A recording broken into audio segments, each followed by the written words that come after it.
ഇനി വയനാട്ടിലെ ഒരു വിവരത്തിലേക്കാണ്. തന്നെ ദുർബലനായി ചിലർ അവതരിപ്പിച്ചുവെന്ന് വളരെ വൈകാരികമായി പ്രതികരിക്കുകയാണ് വയനാട്ടിലെ LDF സ്ഥാനാർത്ഥിയായ സത്യൻ മൊകേരി.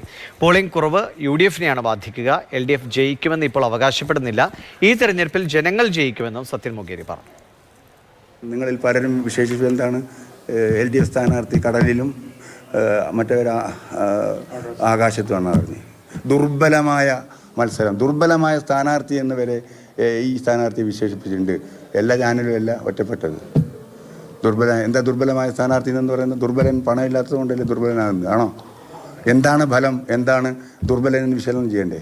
പണമുള്ളവരാണോ ബലം? ഞങ്ങൾ ചോദിച്ചു, പണം ഇല്ലാത്തവൻ ഞങ്ങൾ ആർഗ്യൂ ചെയ്യാനും കഴിഞ്ഞു. പണമില്ലാത്തവൻ ദുർബലനും ഈ 170 കോടി രൂപ ഇലക്ട്രോറൽ ബോണ്ട് കൊടുക്കാൻ കഴിയുന്ന ഫാമിലിക്ക് എന്താണ് ശക്തനാണോ? ഇതൊക്കെ ഇവിടെ ഡിബേറ്റ് ചെയ്തിട്ടുണ്ട് നന്നായിട്ട്. അതുകൊണ്ട് എന്തുണ്ട്, ഈ പുതിയ ജനറേഷൻ ഈ കാര്യങ്ങളൊക്കെ സീരിയസ് ആയി എടുത്തിട്ടുണ്ട്. അത് ഈ വോട്ടിങ്ങിൽ പ്രതിഫലിക്കും എന്നാണ് ഞങ്ങൾ പറഞ്ഞത്.